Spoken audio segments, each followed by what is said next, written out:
Alright, it's time for the second episode that we're going to be doing. We're doing game design for Praxis Arcanum. So, today we're going to be covering most of the player section, and we're talking about sort of what that first session 0 is going to look like, where everyone sits down at the table. In Praxis, we have a world-building questionnaire that establishes a lot of the setting, and then setting up the prep for the first session, talking about how the characters play, what their skills are, how they work, what the general play structure is, and then going through some of the advancement. So last time we left off right at this world-building questionnaire. So I think that's where we're going to pick up from today. Now, the world-building questionnaire, unfortunately, when I ported it over to Scrivener, didn't have all of the questions in here. So we might have to come back and forth between this. But just picking up the world-building questionnaire, the first time a group of players sit down to play a campaign of Praxis Arcanum, the players need to decide what the setting will be for their campaign. In order to facilitate creating a rich setting, the world-building questionnaire asks specific questions to stimulate answers for important aspects of the game. After asking each question, write down the answer on the campaign sheet. Every player will be able to access the campaign sheet at any time for reference. Alright, this previously said cards, so summary of each answer will be written on the cards of the GM deck. Okay, you can capitalize deck as well. These cards will contain all the major setting elements that the GM can draw from throughout the campaign. For ease of use, a copy of the questionnaire below is printed on the campaign sheet. So we'll probably just bounce between that, actually. It's probably easier. The questions are divided into several sections to cover the basic elements of the game. The first discusses what is weird about the setting, the second addresses the setting at large, the third discusses the characters as individuals within the setting, and the fourth addresses the goals of the party as a composite of the individuals. The GM should take turns asking each player a question. However, this is a collaborative process, and each player's voice should be heard equally. In case there is a division amongst the opinions at the table, the player who is first asked has final say. Once a player has answered, the GM can also ask 1 to 2 follow-up questions to gain a better understanding of the answer, or to address how the answer might tie in to other elements of the game or setting. Yep. Thanks. For each question, some example answers are listed. If players struggle with answering, consider offering some example answers to inspire play. Or to inspire them. Similarly, example follow-up questions are listed to give GMs an idea of what kind of question can be asked. So let's take a look and see if we can just jump right to that. So I had a bunch of the sheets here.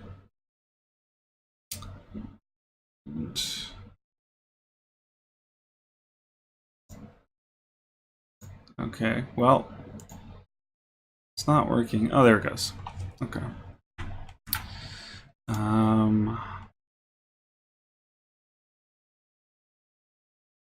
Perfect. So, world building questionnaire.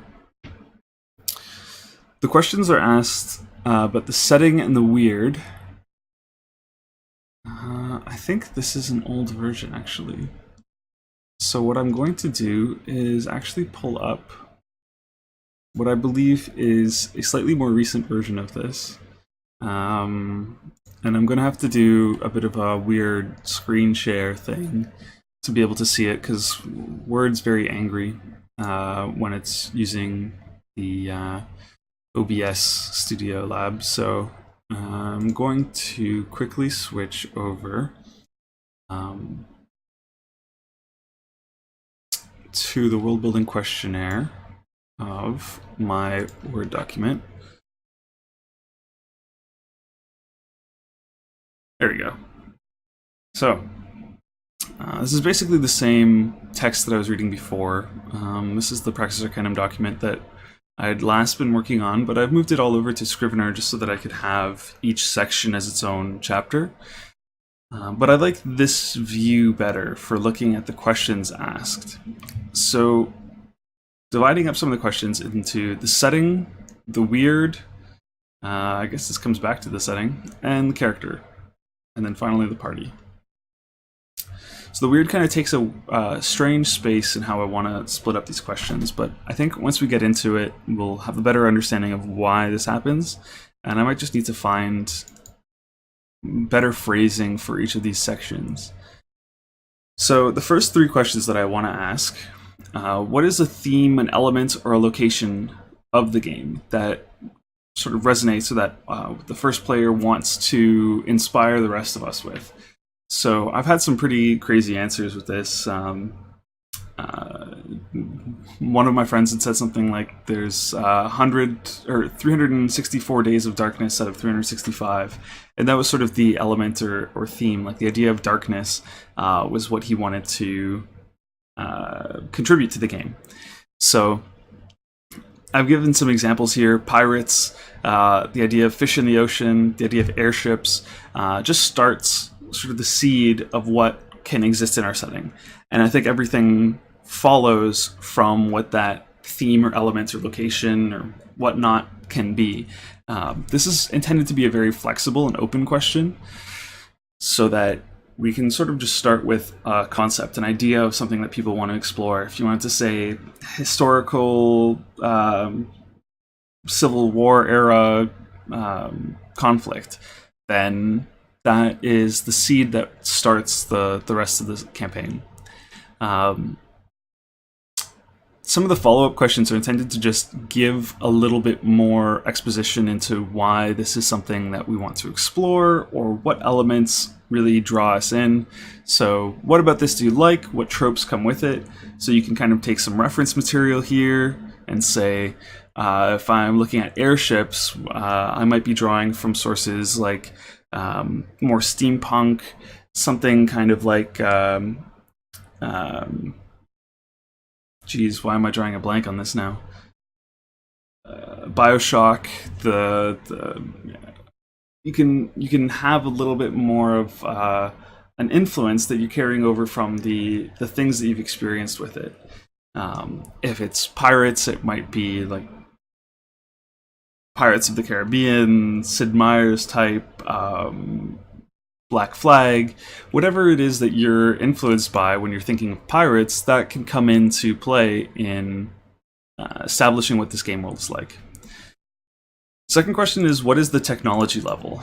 Now, sometimes this is related. So, like, if you had airships, you might think that, well, technology level kind of predicts. They go hand in hand, really. Airships sort of establishes a lot of what your technology is, but not necessarily. And that's why I wanted it as a separate question, because even if you were to take pirates, you can assume the idea of piracy is what's important, but whether it happens in the high seas or in space, or in prehistoric times, the idea can still exist, and you can establish sort of a different world, like a post-apocalyptic setting with specific types of technology that are there, or a very fantastical setting, and all of those elements can still come into play with defining what your technology level is. Again, the follow-up questions: what is a prominent piece of this tech? Can everyone use the technology? And then the last question is, what is a prominent piece of technology? Now, I think that's just because this, I felt, was a really strong question, in that it colored a lot of the world, and then I kind of wanted to make it its own idea, that there was a prominent piece of this technology, and it could go along. So if you said airships and you said that your setting was steampunk, then you might still want to define a prominent piece of technology that involved steampunk and airships. So it might be something like spyglasses, or sort of the, I don't know, high-tech goggles, or engines, or something like this that was very important to the rest of the setting. So this needs to be adjusted a bit, moving some of these questions around.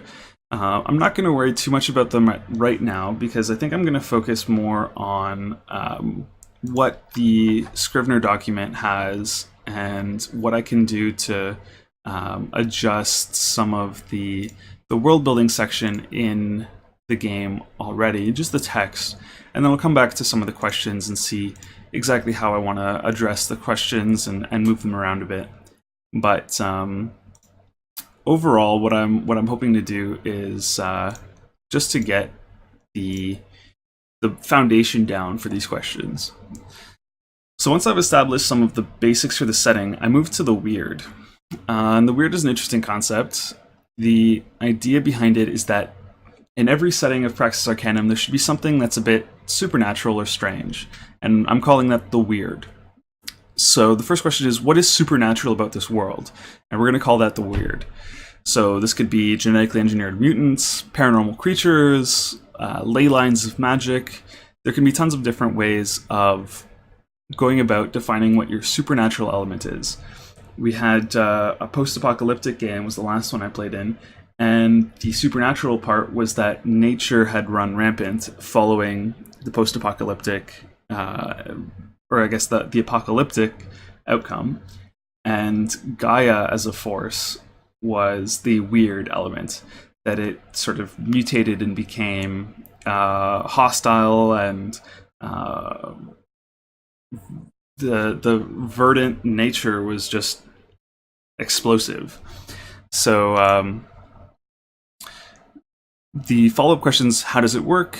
How long have we known? And the idea is really that this element is something that colors everyone's interactions with the game world. That every character is affected by some knowledge of the weird, and they have an ability called wielding the weird.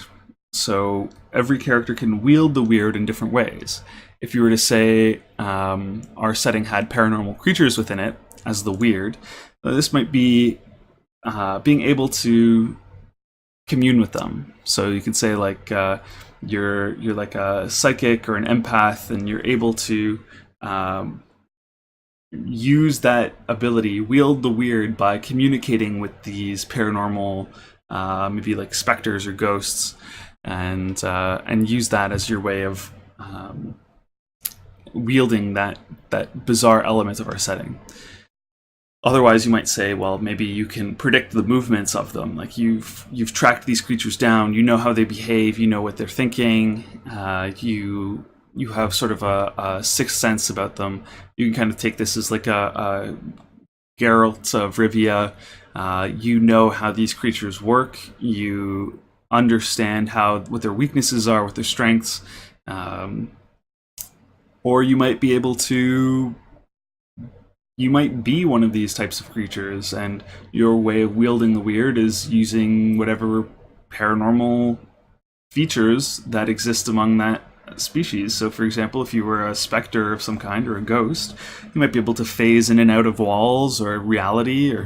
And the idea is that this is very narrative, so it's pretty open, and anyone can sort of define how their character wields the weird at the end of this world building section. So the next question is, how common is it to wield the weird? And this is communing with spirits, understanding alien tech, casting simple spells. I guess that's not how common is it, but what are the ways in which you can wield the weird? And I liked leaving that to later on, where I ask, what does it mean for you to wield the weird? And that way everyone's kind of had different answers. So this is the same example text as before, but everyone can kind of give their own way of describing what that means. So I might switch this question up to something else. Something that affects the setting, I think, that ties into the weird. So maybe like how are people viewed who wield the weird, or something like those kinds of questions that really situate what the weird means in the context of the setting. And the last one is, what is dangerous about wielding the weird? So there could be a psychic backlash, attention from the feds from potentially knowing too much, or it could be unpredictable effects that when you cast magic or something like that, it can have a totally unpredictable outcome from being able to tap into this source of wild power. The idea is, again, to establish sort of what the consequences could be of characters who want to wield the weird. In the setting, coming back to this, I'm just going to rapid fire through these questions. What is one of the deadliest hazards that exist in the world? What or who do people worship? What faction exists in the world, and what do they represent? What is the most valuable good or service, and why? What is unknown to all of you, and who else knows it? Name and describe one of the figures of authority in the world. And what is the nature of a current or recent conflict? And I might come back and revise these, but for now, I felt that these kind of questions established a lot of what I was aiming for with the setting. I'd done some research into establishing settings as a writer, and looked into the elements that help define aspects that I care about in the kind of game that I think Praxis can be. And these are the subset of questions that came up as interesting elements that players can define, and that you have a lot of flexibility in picking and deciding that color a world for you. So once we've established that setting, I move on to what the characters can do. So each player answers independently, and we say, where's your character from? What are their most honed skills? What does it mean for your character to wield the weird? And what is your character's biggest motivation? And the idea is that this forms sort of the most background to your character as you could possibly get. I had toyed with the idea of not including any kind of character background before the game starts, but I've found that it's very difficult for players to really relate to a character once they had absolutely no context of where your character was from, what kind of personality they have, what they do, who they want to be, what their motivations are. And by establishing just that fundamental set, then we get a very rich and different character. The idea is that where's your character from sort of establishes a bit of their past, their history. You can kind of say, my character grew up on the docks, and I had to lead a life of crime to be able to survive. Or my most honed skill was making music. I was very poor, and one of the ways that I could make any kind of money was by um, just entertaining people on the streets. So I'd use discarded pots and pans, I'd use loose cobblestones on the ground, and I'd be able to make some kind of drum beat that would bring people around to donate some cash. And all of these things kind of just define what makes your character unique, what their individuality is in the game. What's most important is for I guess the narrative progression, but also the mechanical progression, is what does it mean for you to wield the weird? And this is an interesting one that every character has a different meaning behind what they can do with the weird. So once someone has defined what that means for their character, then that gives them a basis of what they can draw from when the character takes that action. And then finally, what is their biggest personal motivation? I think sets the stage for what that character's goal is and what you want to achieve over the arc of the campaign. And it does tie into some of the party metrics. So once you've established every character has their own personal motivation, the next set of questions asks what the group wants to achieve. And I might flip these in order. I think that there's a very different idea that you get from first establishing characters as individuals and then saying, okay, how do you come together as a group? Versus first starting with the group and saying what brings you all together. And then from that point, then you go to what is your individual character like? Because I think you're all colored then by the individual or by the group dynamic, and that informs what your character can be or why they might be invested in the group. And I think what would determine whether or not party goes before character or character before party is how much I want there to be an investment from each character into the party narrative.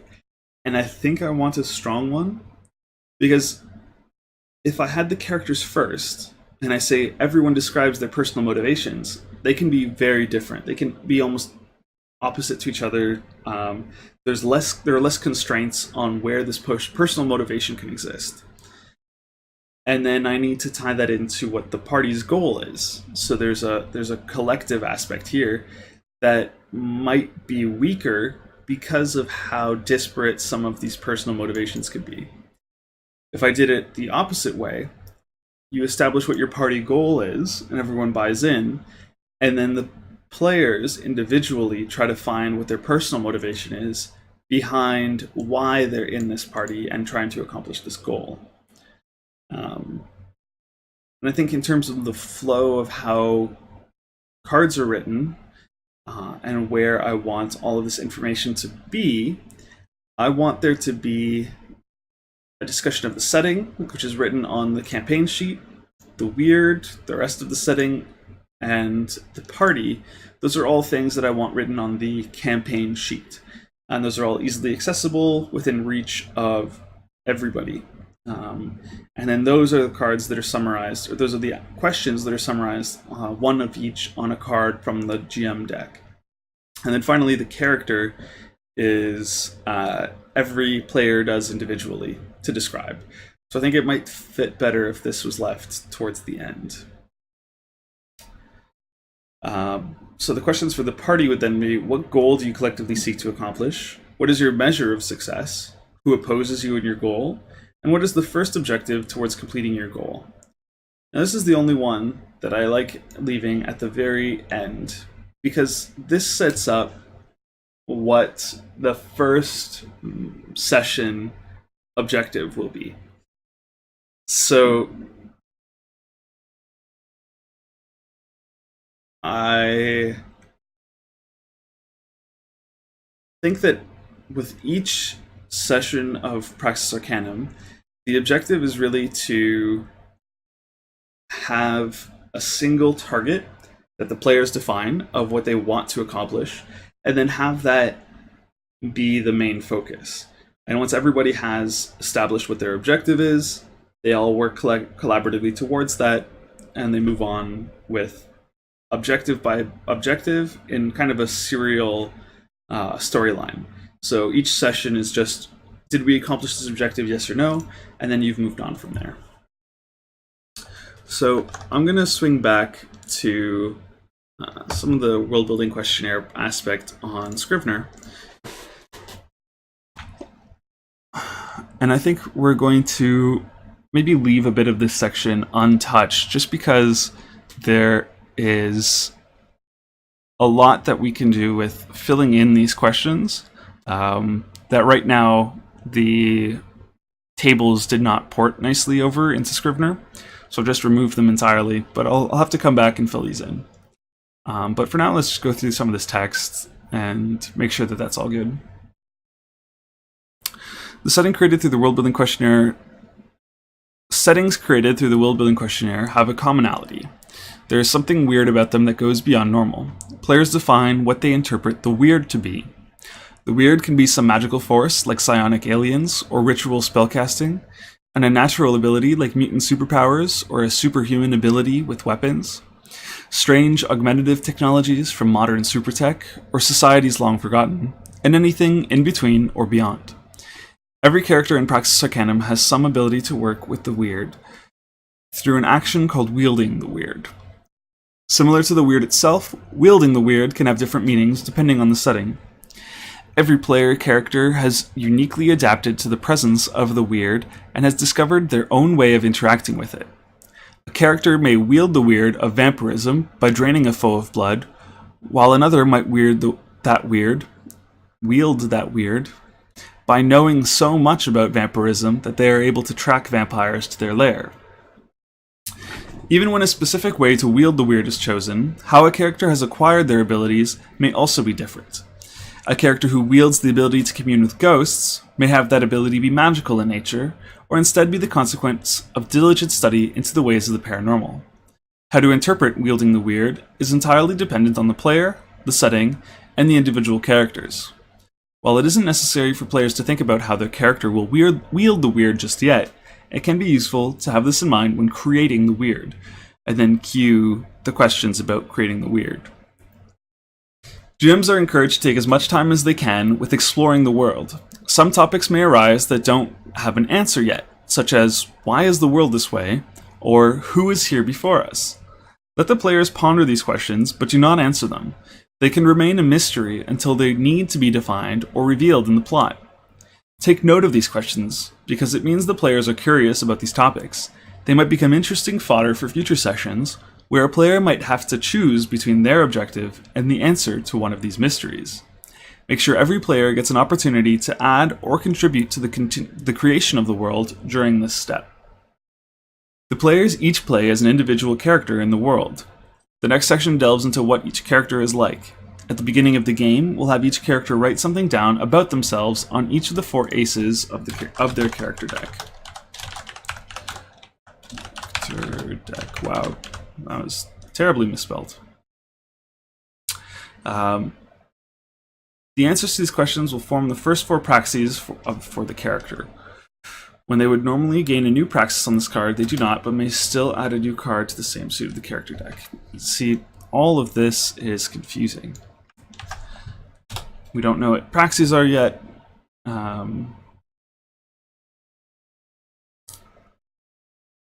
So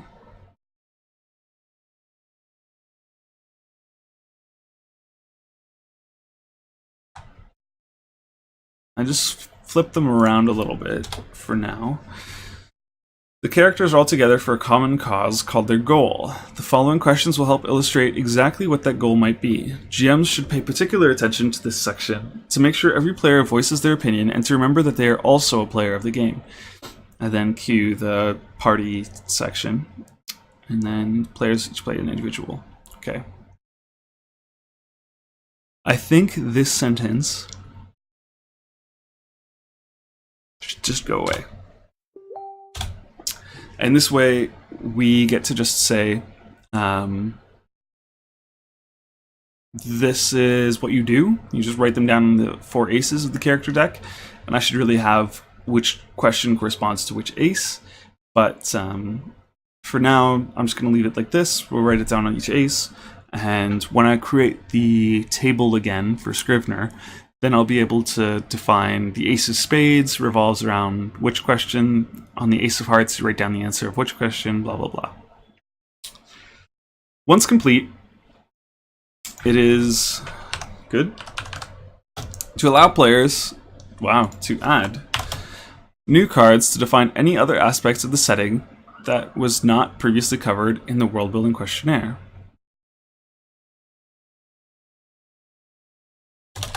That were not previously covered.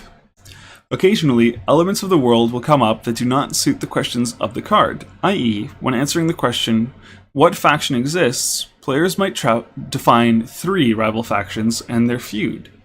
At that time, only one faction name should be written on the card, but this is the opportunity to write down the other elements, if they're important to the story.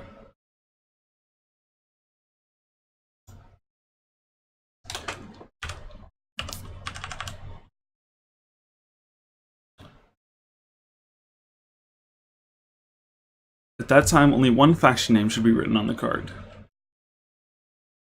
Only the one most important faction should be written on that card. This part of the world building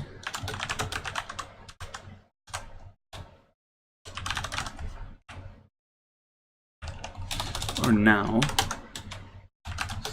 is the opportunity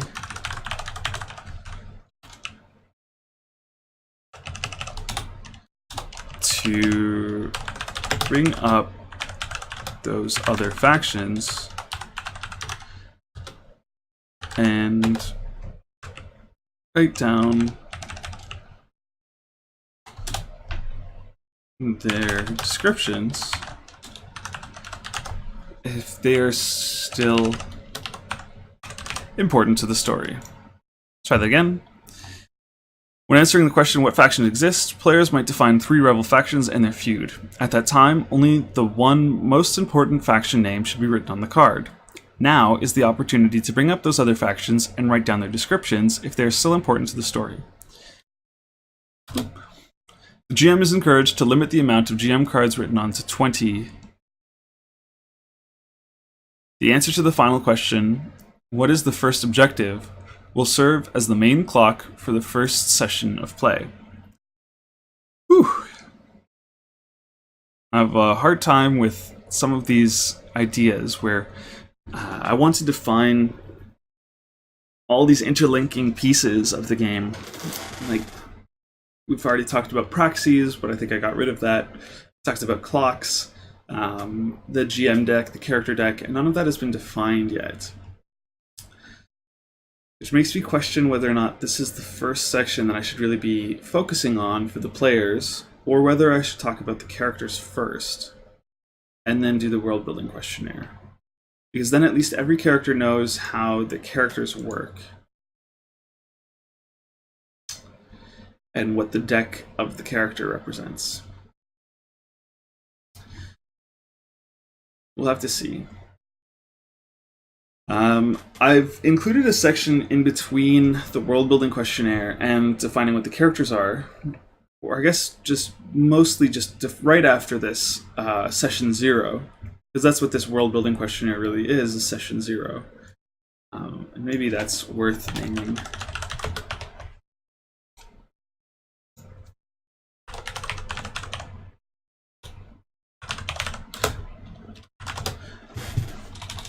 Because this is really a walkthrough of session 0, and then this is prep for session 1, and then we can do sort of a walkthrough for session 1. Because that's really this play structure here, which is how you start to define the scene, what you can do with it, how you make clocks work, and I think that's very, very important. I don't know if I like this chapter as much or if I preferred it to be the world building questionnaire. We gotta just do this. Session 0.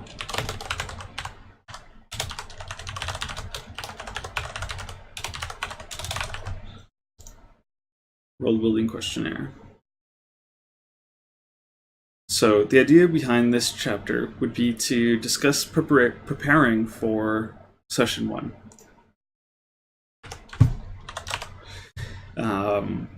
The idea is that the GM can take time to look at some source material, thinking of a couple ways that the weird could be used outside of what the characters have defined, thinking of how these factions that we've defined work, what kind of technology might be interesting, what the premise of the around that first objective should be.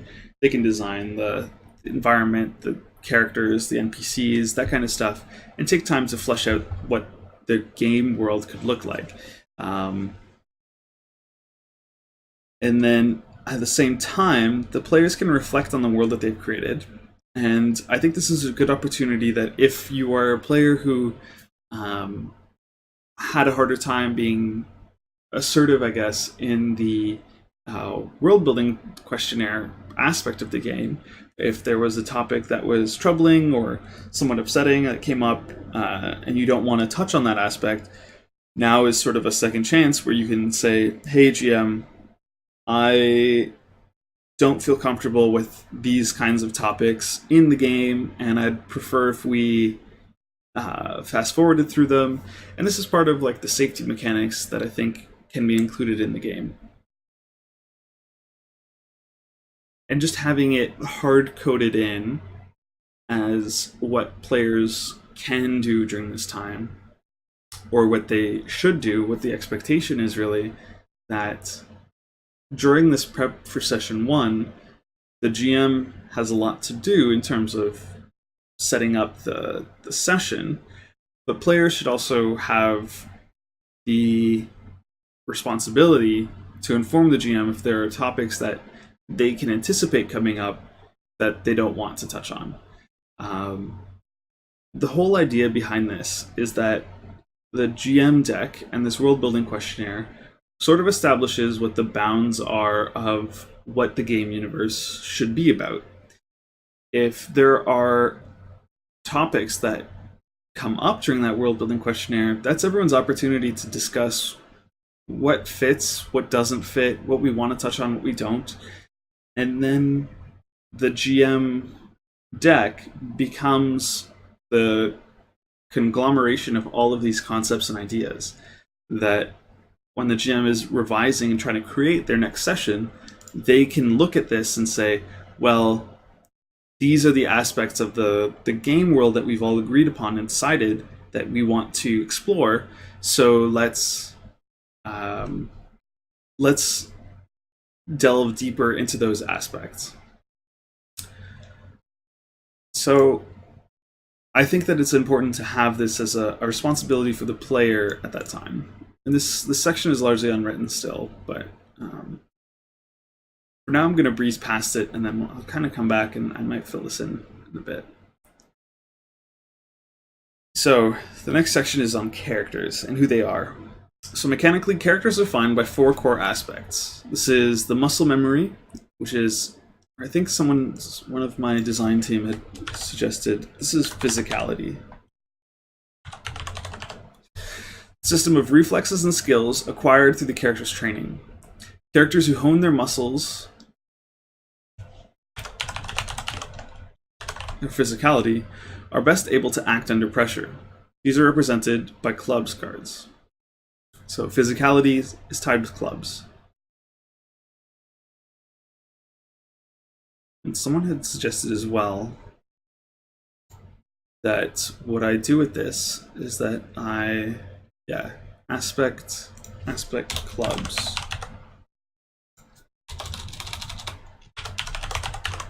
Physicality.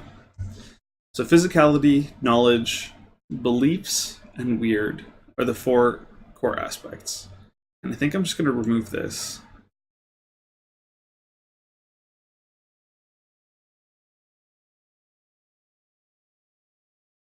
I'm just going to move them to the individual sections, and then we can splice them together with the definitions here as we choose. but for now, at least, we're just going to enumerate them. And then by enumerating them, then we can get into the descriptions. Because right now I sort of have two sections of descriptions, which is unnecessary. Beliefs. I don't know why it does this, where it puts the bullet twice. And then the last one was weird.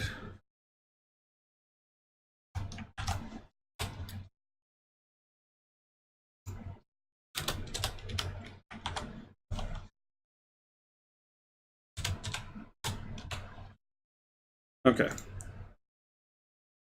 So mechanically, characters are defined by 4 core aspects, which each relate to a suit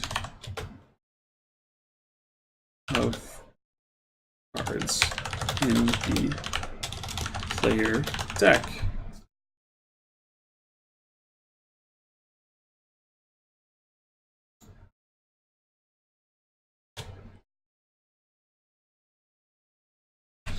I think I will move this to later as well.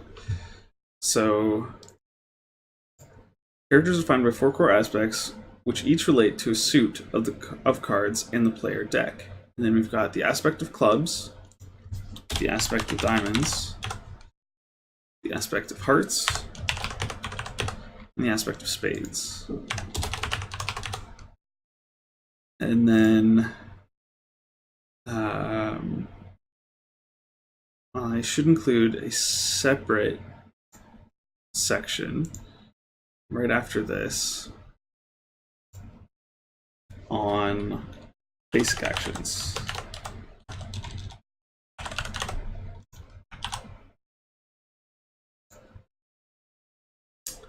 Cool. So, let's set it up. Characters, who are you? Mechanically, characters are defined by 4 core aspects, which each relate to a suit of cards in the player deck. Aspect clubs, physicality. A character's muscles are used to force their way through situations or to test a skill that would be difficult for an untrained person. Physicality is used.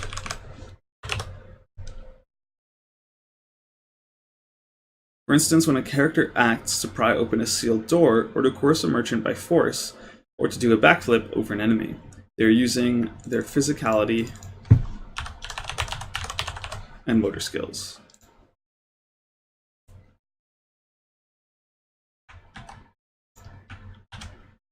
This aspect relates to the reflexes and skills acquired through the character's training. Characters who hone their physicality are best able to act under pressure. As pressure doesn't really matter.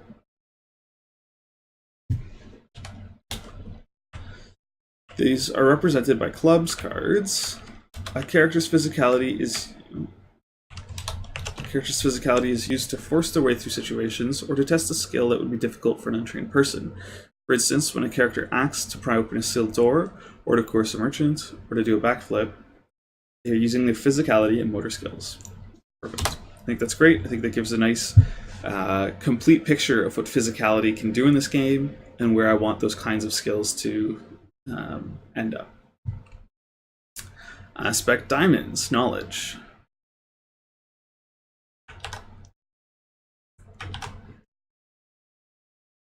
This aspect represents the facts and histories retained by the character.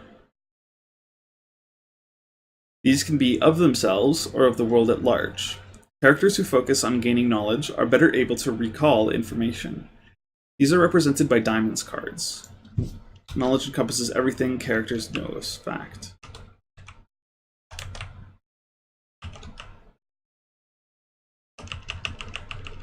I think we already covered that.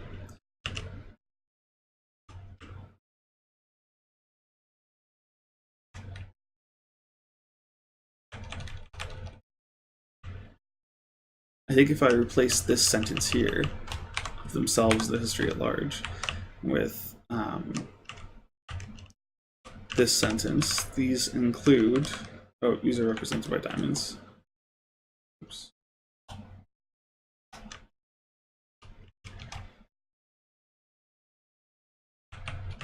This includes blah, blah, blah.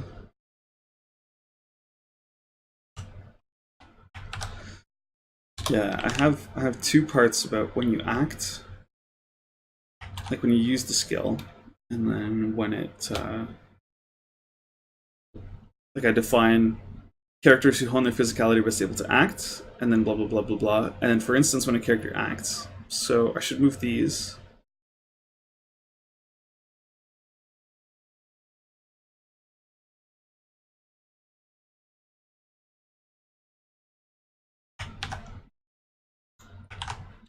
And then I think what they're represented by can be at the end. Let's try this again.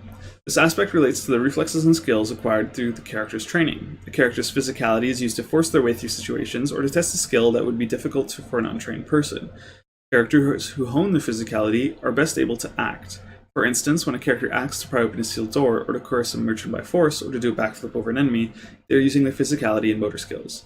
These are represented by clubs cards. I think this is just like hammering the point home. Clubs, physicality, this is what you can do with it.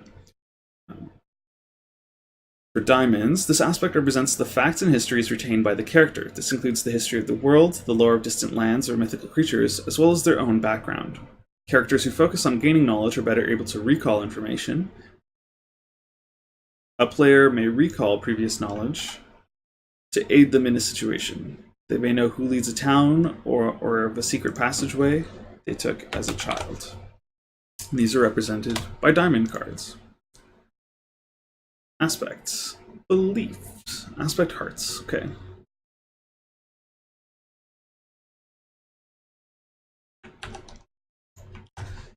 This aspect represents the beliefs and tendencies of the character. I don't know how I feel about that. Because these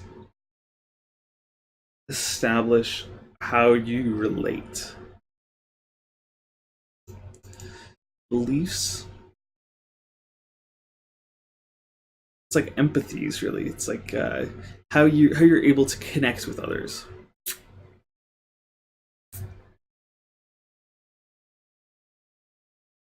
The emotional connections and values of the character.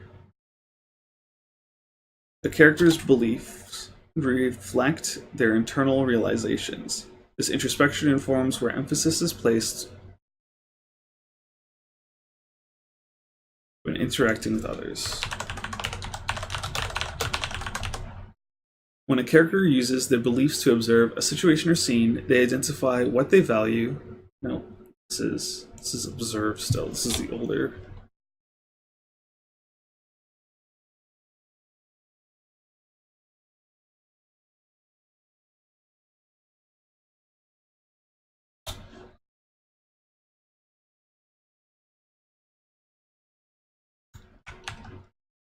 There we go. Characters develop their beliefs, have a deeper understanding of themselves, and through them are better able to relate to others. A character might say that they care deeply about saving innocence, so they might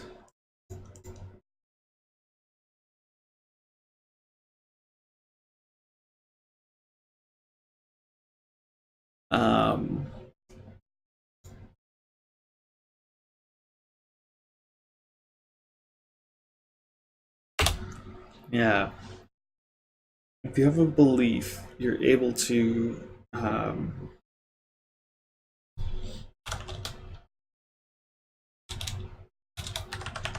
be better able to empathize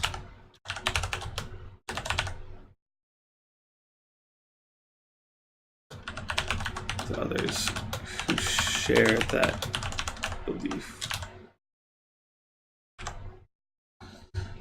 So the idea behind relate is that you use your beliefs as something you care about that makes you a real person to interact with. Like if you're able to connect with the person on a different level, being able to relate and using your beliefs helps you in how well you're able to communicate. And I think that makes a lot of sense. If you're able to use your words and mean something deeper, then people connect with that. And I think they resonate with it. So I think this makes sense in terms of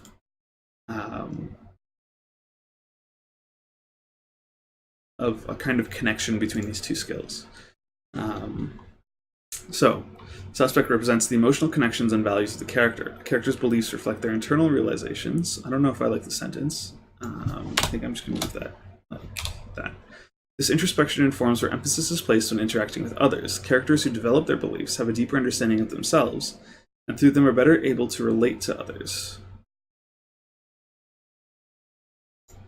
And through these passions,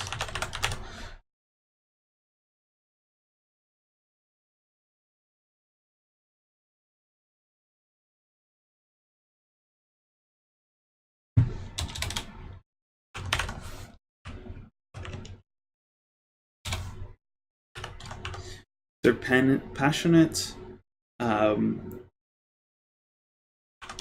espousal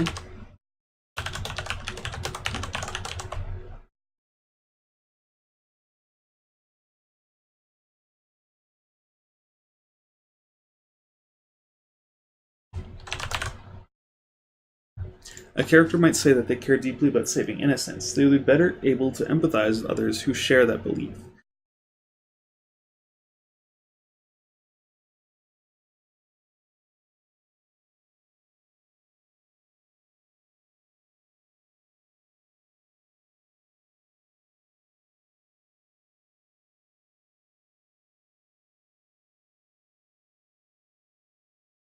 I think that works.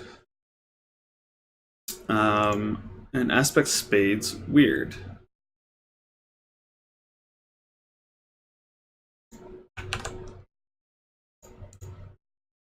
This aspect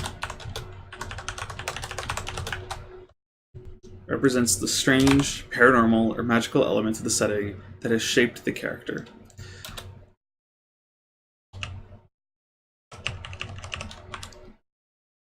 Understanding the weird grants those who devote themselves to it new depths to their abilities.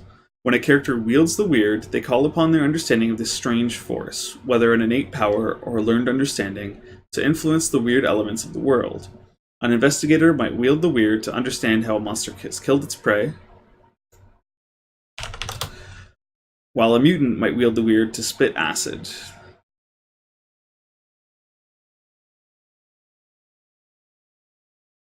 So this defines what wielding the weird is.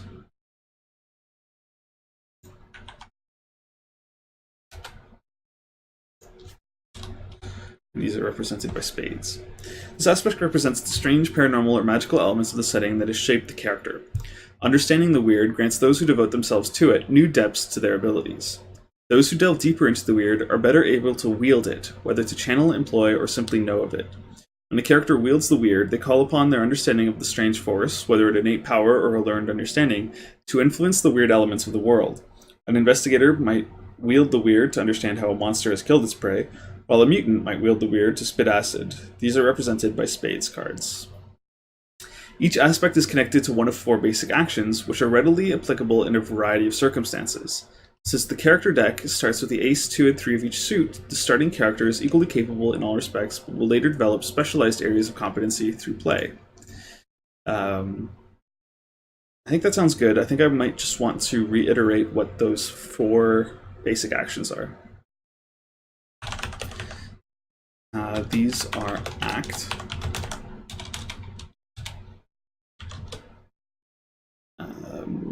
recall, relate, and wield, which employ physicality, clubs, knowledge, diamonds, arts. This is beliefs.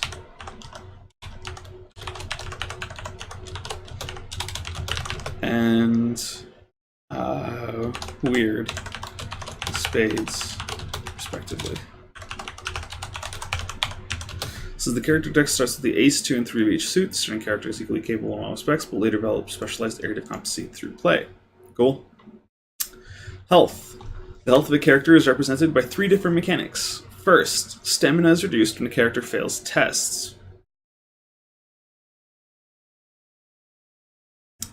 Not necessarily immediately. So maybe not is, but can be reduced. When all stamina is reduced, the player suffers an injury, an injury. Injuries are relatively minor beyond the session, but have a substantial impact on the efficacy of the character.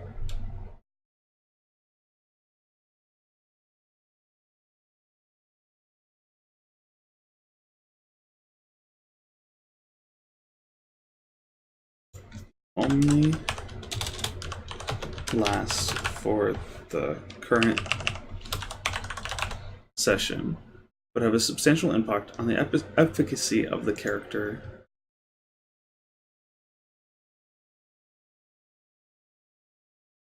I think I want to flip that. They have a substantial impact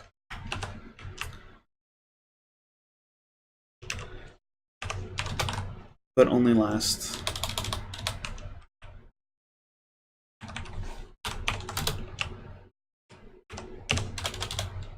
until the end of the current session. When a character would suffer their third injury, they instead suffer a wound. Wounds are permanent, sometimes devastating losses to what has been previously established on the character. The idea is that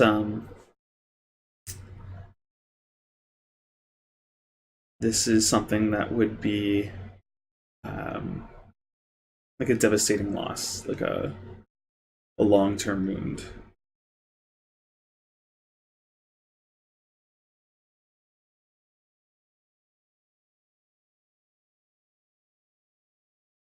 Sometimes devastating.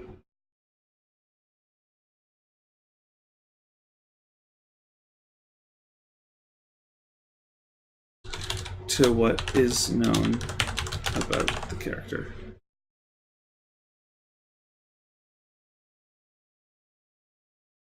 To the character.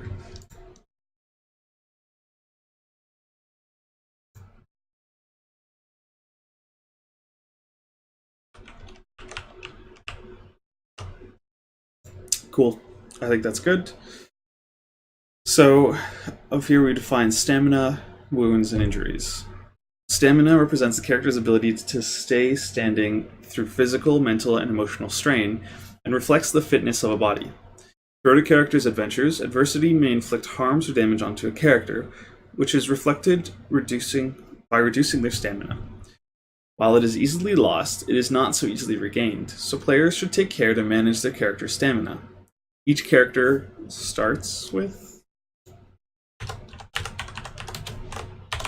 4 stamina, which is represented by dealing 4 cards from the GM deck. I think I'm going to remove this from the GM deck and take it from the player deck.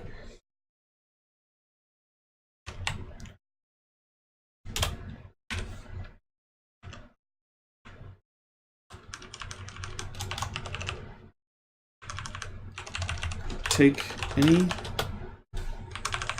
4 cards from the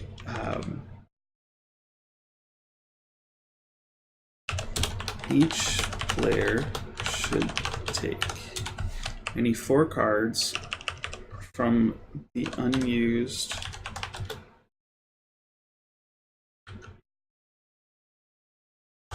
deck to represent their stamina. Because they have a character deck and they have the unused deck. The character deck is the ace, 2, and 3 of spades, and then the unused deck, I should probably name it or something. The reserve.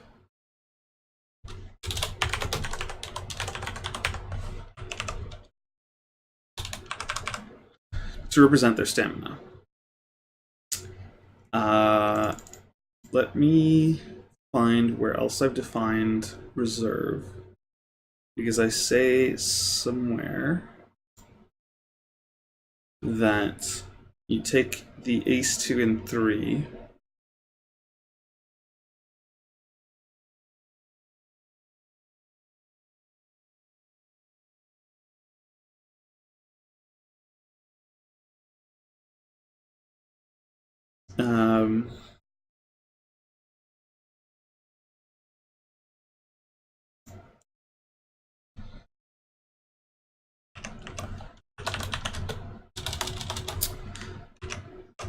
the other cards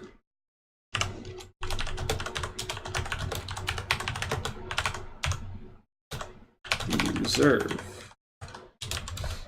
Keep them.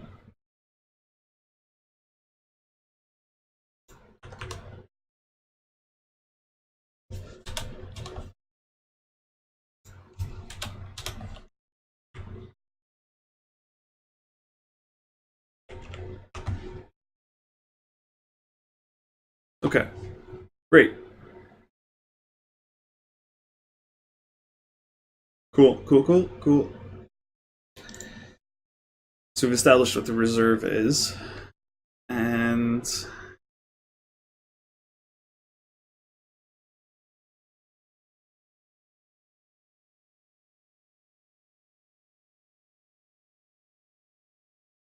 each player should take any 4 cards from their reserve to represent their stamina. When stamina is lost,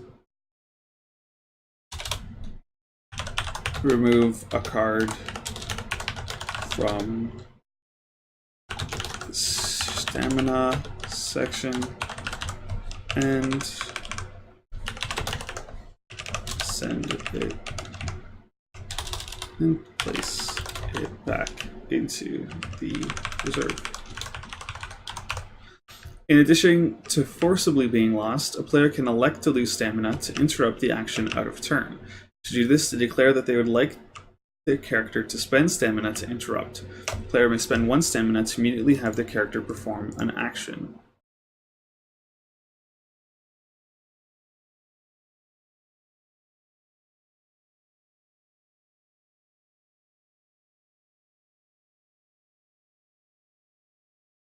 I think that's fine.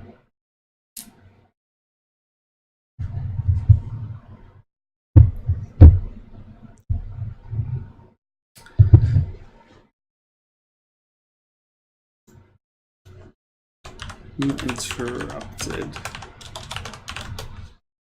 Uninterruptible. No, that's...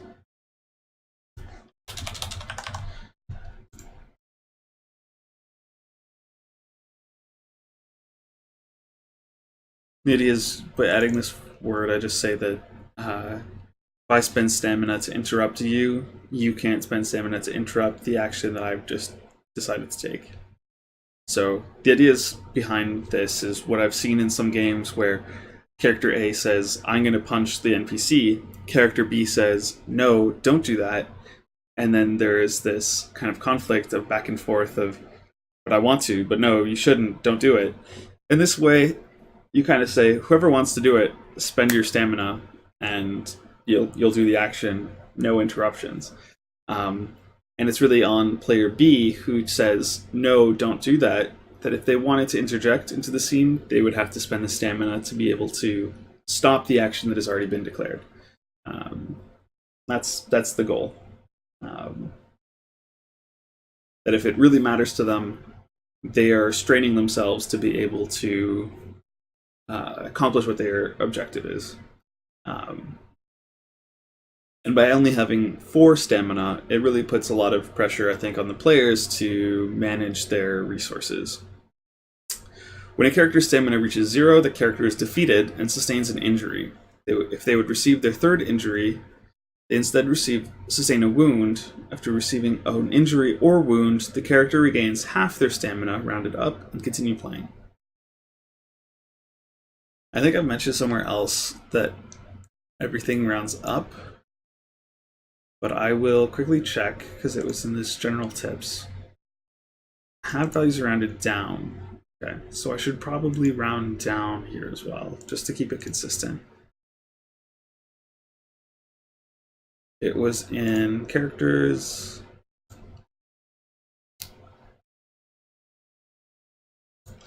Rounded down. Continue playing. Injuries and wounds. Sustaining an injury is denoted by removing a random card from the player deck and replacing it with a joker. A character can sustain at most 2 injuries. If the third injury would be sustained, instead the player takes one of the 2 random cards previously set aside to injuries and randomly rips one up. If that card had a Praxis, the player must immediately rewrite a modified version of that Praxis on another card in their deck, if possible. After receiving a wound, the player remakes their character deck, removing all jokers and replacing the other previously removed cards. If they continue to play the session, they regain 2 stamina. They regain half their stamina, rounded down. As previously mentioned, jokers are debilitating cards and represent the character's lingering thoughts on some severe wound. Whenever drawn, these cards are placed and reduce the effect of the action by 1. An effect reduced to 0 is equivalent to failure. Unlike face cards, jokers are not removed from the deck when played, but instead linger, precipitating increasing difficulty in sustaining success. That's a mouthful at the end there, but I think it makes sense. Life and death. Player characters in Praxis Arcanum will, in general, not die. This is to ensure that a player can see the character grow with the story and experiences. However, if all players agree that it suits the game or theme, an optional rule for death is suggested. When a character risks death, they instantly succeed in whatever action they would have attempted. However, they must still attempt the skill test. Whether or not the skill check succeeds, their character dies while completing their task. And it's just to give sort of a final thought on death. I think we touched on it last time, but I like the idea behind not having death be part of the game. But it can exist if there's a narrative reason for it, or a narrative justification that everyone is happy with. Alright, play structure. Play in Praxis Arcanum starts with the GM setting the scene. They define any number of obstacles that are in the way between the players and their objective, as represented by clocks. At this point, any player may describe what their character does, and, if applicable, a type of action taken in order to overcome an obstacle or advance the plot.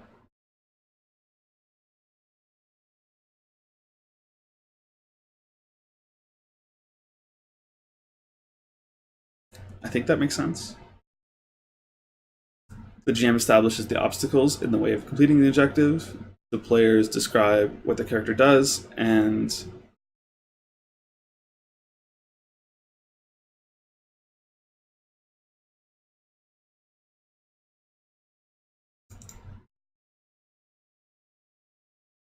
towards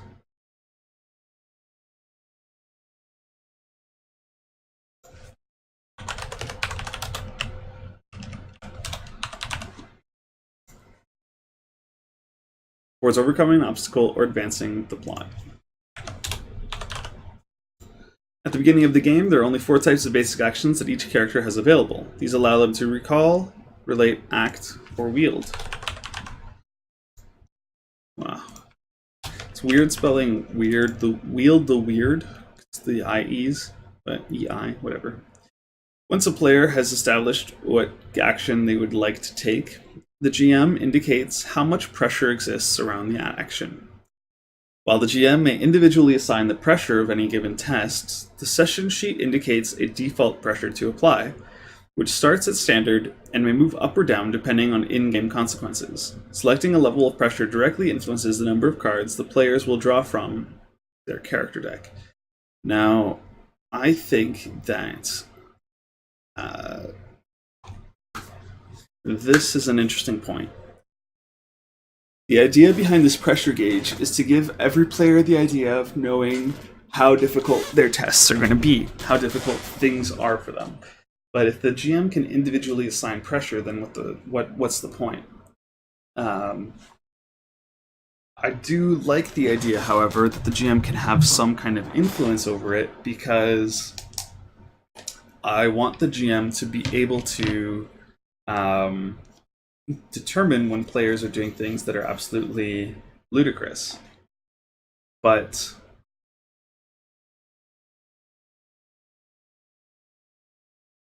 I feel like I might need to leave this as a consequence action. And by that I mean, I don't have the GM artificially change this to their whim, but when a player fails an action, they suffer some kind of consequence. And that could be a loss of stamina, we've already discussed. It could be a narrative change, or I think it could be a change of the amount of pressure. And I think that way, we get a good gauge of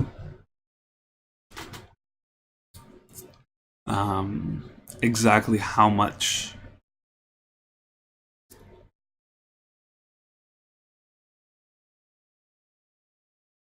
pressure the players are under. Yeah. Let's do this.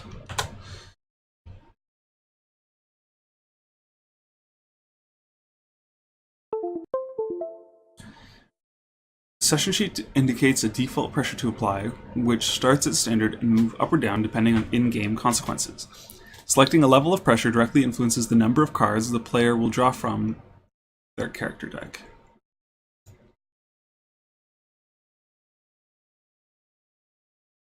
Draw from their character deck when performing actions. Great. Motif. Each action has a motif, which corresponds to the suits of the cards needed to succeed in the action. Players may play any multiple of the motif they have in their hands. For basic actions, the motif is just a single suit, allowing the players to play any number of cards of that suit.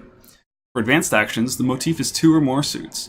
This means that only multiple copies of the motif can work to fuel the action. For example, a motif of club plus spades means that the player could play 1 club and 1 spade, 2 clubs and 2 spades, but not 1 club and 2 spades. Each card that can be played towards the motif of an action contributes to its effect. I don't know if I like this so much. I might change this so that they have to at least match the motif, and then they can play any number of clubs and spades to count towards it. It just makes it easier to, I guess, multi-class in this game. If you are someone who delves heavily into clubs, this means that you also need to delve heavily into spades to take advantage of your spades plus clubs actions. But if you sort of splash a little bit into spades and a little bit into diamonds, but heavily into clubs, then you can take advantage of both actions. And I think that works a little bit better.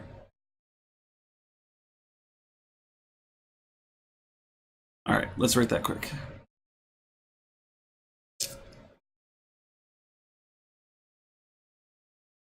Players may play, let's do,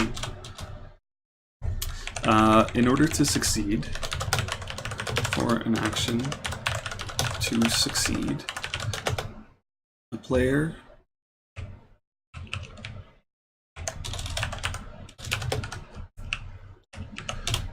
must play at least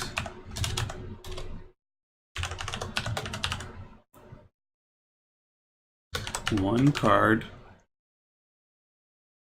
of each suit of the motif.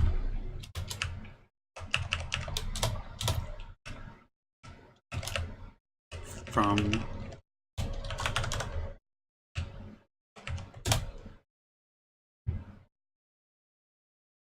For basic action, the motif is just a single suit, allowing the player to play any number of cards from that suit.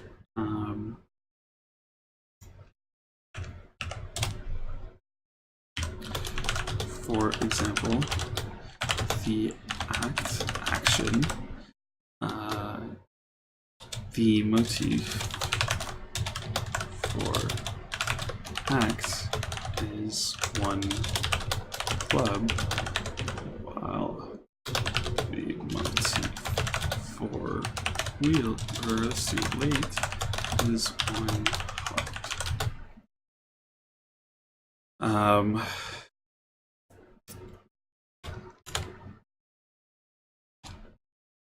Players may optionally improve the effects of an action they take by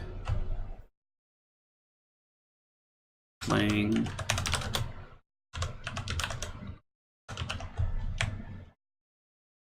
of a successful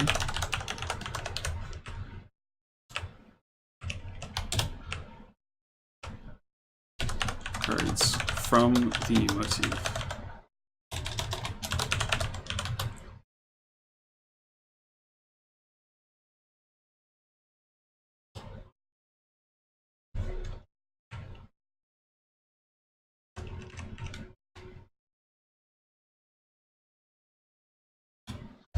Each card beyond the first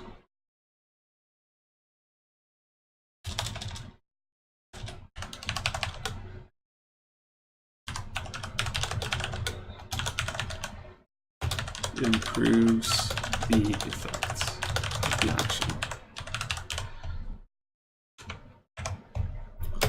For example, playing 3 cards when taking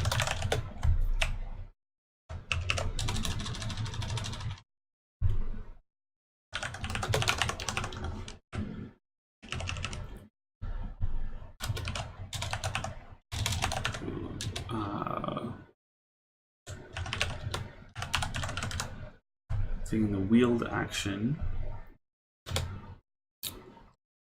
means that the action succeeds with +2 effect.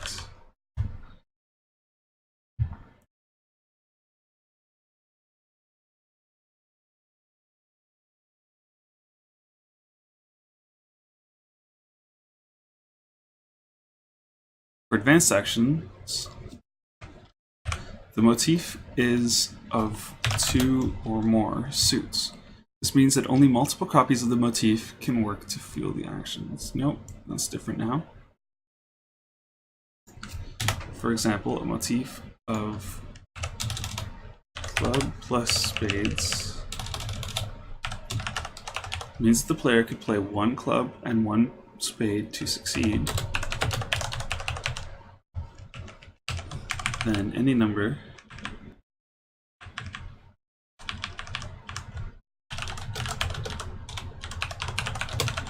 of clubs and or spades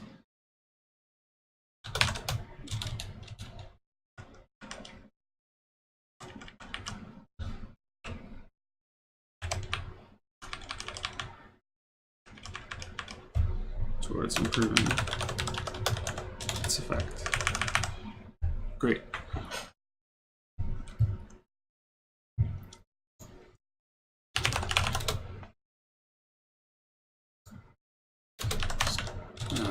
Two or more suits. Cool. I think that's good. Effect. To determine the effect of an action,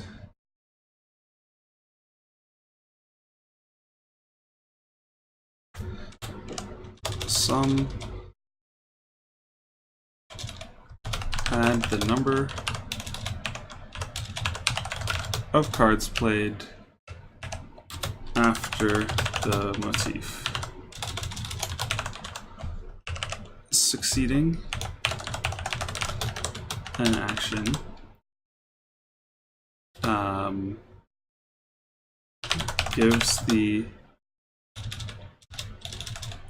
has a starting effect of 1.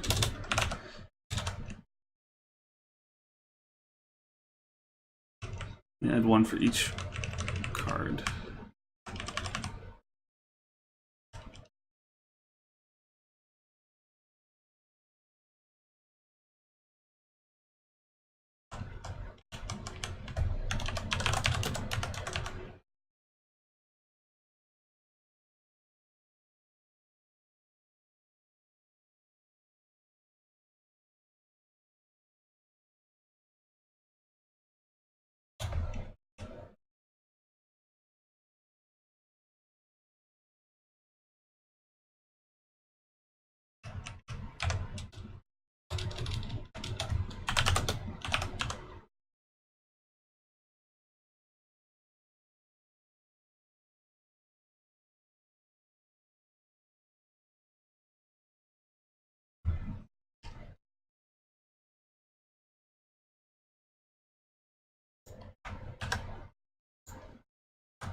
to this, add the number of cards played after the motif.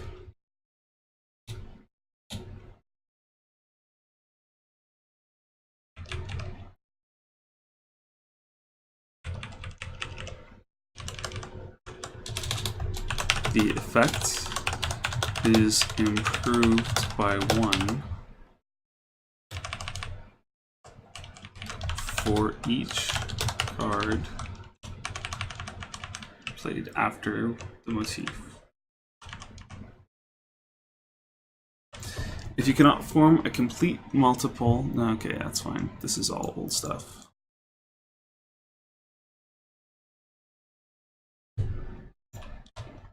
The maximum effect is a 4 unless your action called upon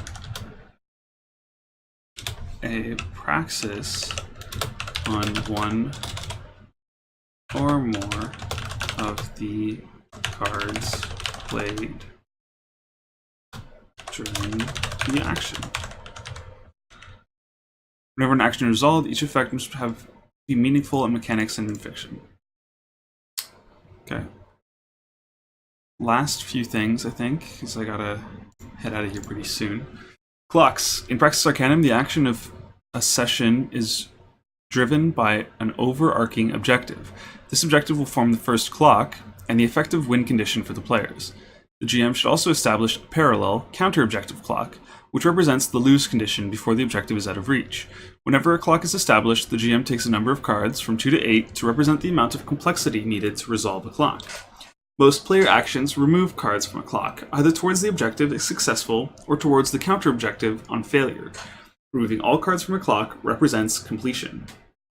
Throughout the session, the GM may introduce new clocks to serve as obstacles between the players and their objectives, such as physical barriers or enemies. New clocks are placed to the right of the objective clock on the session sheet and must be completed before clocks to the left. Cool. Experience and failure. If, after drawing cards, a character is not able to play any cards of the motif, they fail their action. When failing, a character must play one of the cards from their hand and describe how they fail using this action instead of their intended action. When successful, a player receives 2 experience points, and when failing, they receive 1. Experience is noted on one of the cards played by drawing a line somewhere innocuous on the front face. When a card gains its 5th and final point of experience, that card gains a permanent praxis. In addition, the player may permanently add the next lowest card matching to the experiences card's suit to the character deck. Whenever characters are successful in their actions, the GM rewards them with either a reduction in pressure or by moving a card from a clock or the GM deck into their Arcana pile. Greater effect when succeeding allows more cards to be moved from clocks, 1 per effect, or pressure to decrease. At the end of the session, the Arcana pile is distributed amongst all players, while remainders being discarded to form each player's Arcana, which can be used to unlock advanced actions. Similarly, each time a player fails an action, 1 or more cards are removed from the top of the counter-objectives deck, GM deck, or other clocks that are introduced to oppose the actions of the characters. Unlike Player 1 cards, these actions are revealed and are added to the pile of GM influence. GMs may spend influence after a player fails a check to introduce complications to the narrative. Like advanced actions for characters, GMs also have a series of advanced influence actions which they can perform to cause more devastating effects than their basic influence actions, but these will require multiple cards, usually of varied suits. During failures or successes, the GM determines what benefits and consequences are suffered, as best suits the narrative and player intent. They may pull cards from clocks, increase pressure, or add new clocks to the scene. So one comment that I got was that these are life and death spirals. If you succeed, not that you're more likely to succeed in future, but you get rewards in the form of Arcana, which helps you to define advanced actions, which helps you to be more successful in specific tasks in the future. So it does become like a life cycle, a spiral upwards. And if you start to fail, Then the failures introduce GM complications with the GM influence, and that introduces new things to create further challenges for the game. So I think I might have to invert these and say whenever you're successful, the GM draws a card, and whenever you fail, you get the Arcana. I think that way you have a different kind of success from your failure and a different kind of reward from, or I guess consequence from succeeding. Your task becomes increasingly more complicated as you succeed, but failure is not terrible anymore because you just succeed in a different way, and it sort of introduces a potential recovery mechanic with your advanced actions.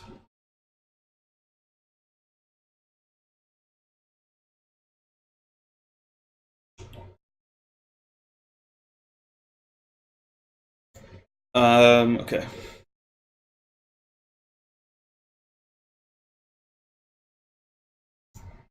So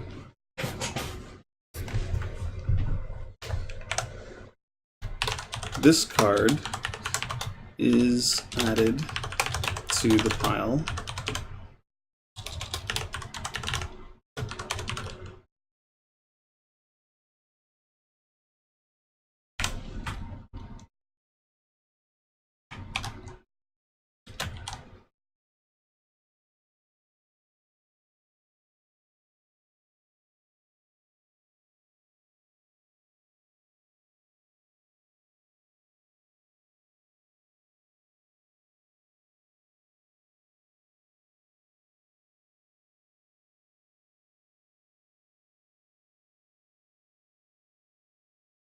removing a card from an objective clock.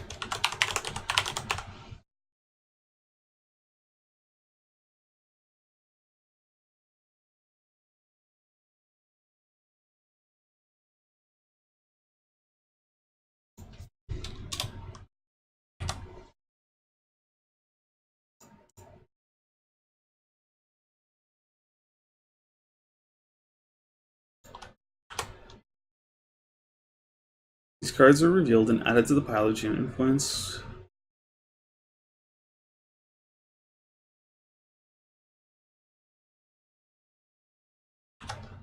Okay. I think that effectively does the flip. Every character is successful in their actions, the GM rewards them with either reduction in pressure or by removing a card from an objective clock. Greater effect when succeeding allows more cards to be removed from clocks, or pressure to decrease. These cards are revealed and are added to the pile of GM influence. GMs may spend influence after a player fails a check to introduce complications to the narrative.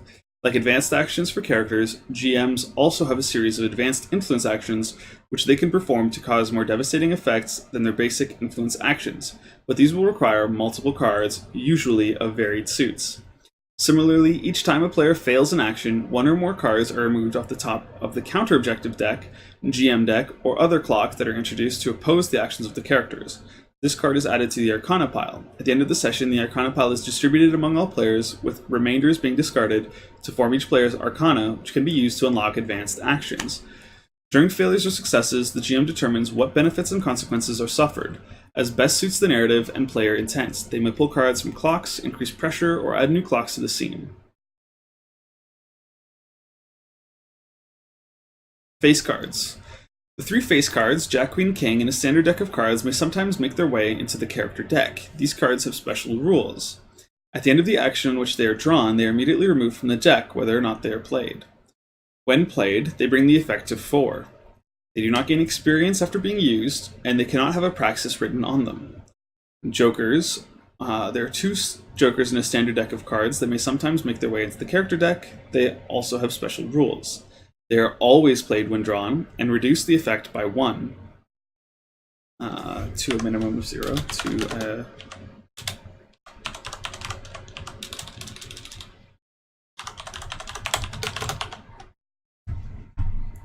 They do not gain experience, and the first time a Joker is added to the deck, the GM determines what is written on that card, typically a debilitating condition.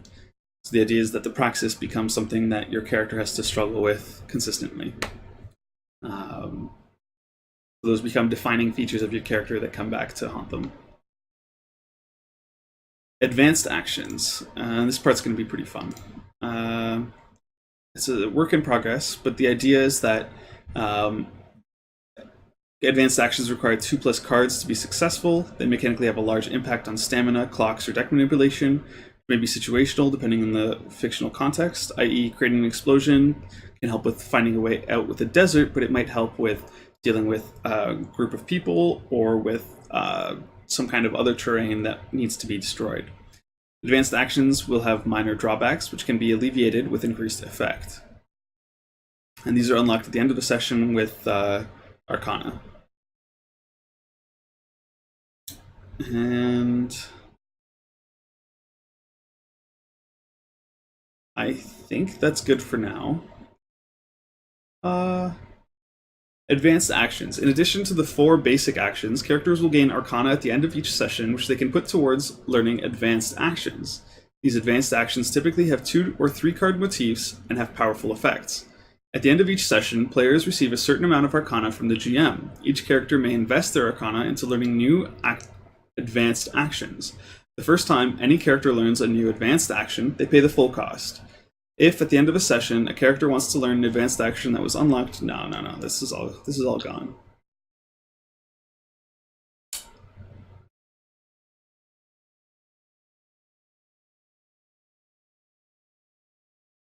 Boom. Players may only learn advanced actions they already know an adjacent action, an action adjacent to it, horizontally or diagonally on their player sheet. I might have to rework this definition a bit because I want it to be if you invest in. So, like, the idea that I have is sort of 4 nodes: the clubs, spades, diamonds, and hearts, and that you can create an advanced action that uses any combination of those 2. So you can create a clubs plus hearts, and that would make an advanced action. And then you could create a clubs plus spades action, which would be a separate sort of circle on that diagram. And then from there, you can create one that is clubs, spades plus hearts. And that you can only do once you've had the combo of those 3. So there's a pattern that I see in my head, but we'll have to work that out in detail. Leveling up characters. Once a character has attained the correct number of permanent cards in their deck, they may progress to the next character level. This will allow them to draw additional cards whenever they take action. Milestones are as follows, and again, there was a table here that does not exist. The overall idea was that as you continue to insert new cards into your deck, it becomes increasingly, like, let's say you have a completely balanced deck, so you have 3 of each suit, and then you introduce a new card that is, I don't know, the 4 of hearts. What ends up happening is that your 4 of hearts skews you heavily in the favor of succeeding in more hearts challenges, but it means that you're technically worse at all your other ones. So at a certain point, if you never invest in, let's say, spades, you actually become substantially worse at spades actions than you ever were before. And not that I necessarily don't like that. I mean, if you never use a type of action, then you're just going to become worse at doing that kind of thing. But I wanted it to sort of stay around the same level, the same threshold, and for you to feel like there was some kind of progress that your character was making. So at level 2, once you hit 15 cards in your deck, you draw an extra card. And then once you hit 19, then you draw 2 extra cards from your deck, no matter what the consequence. And those are at critical thresholds of if you never invested in spades, you kind of bounce back to the point that you were at when you level up to what you were originally like from having 3 cards of each suit, that 25% chance of success. So you end up oscillating with around like plus or minus 7% in any of your categories. So it's really not a big impact that it ends up having in the actual game. So that's the idea. The milestones were 14 and 19 right now, and I might continue having more, but I don't know if I anticipate too much leveling up in this game, just because of how short I'd like to keep the campaign. In the last chapter, creating a praxis. As individuals gain more experience, some of these thoughts become permanent patterns, called a praxis. When a card gains its third experience point, the player defines an aspect of themselves that has become an intrinsic part of their character. In keeping with the theme of the cards, the aspect must refer back to the suit of the cards. So by that I mean, if you have a hearts, if you advance that, then you want to write a belief about your character that your character holds on that card. Or if you advance spades, you'd want to write some kind of way that your character has learned to wield the weird. It's important to remember when creating a praxis that this aspect is something that exists, but that is not guaranteed. For instance, one can write, I am rivals with Gary Oak, but not Gary Oak will hate me forever. Likewise, I can hit a target with my eyes closed, highlights a skill that a character possesses, but doesn't declare. I can always hit a target even with my eyes closed. If a player plays a card with a praxis to fuel one of their actions, and that action is linked to the praxis, they immediately gain a boost to their effect to a maximum of 5. For example, if a character is trying to use their knowledge of wizarding ways, playing a card with the praxis of being born in a wizarding family can improve their effect by 1 step. Yeah, I know there's some issue potentially with that, but I think the idea overall is that if you can tie in your character's history, past, what you've defined about them in the action. So let's say we take that example from earlier of I really care about saving innocence. And let's say you're like relating to a person who was wrongfully convicted of murder. You might better be able to relate to them if you know that an innocent was harmed by this crime, and that they themselves are wrongfully accused.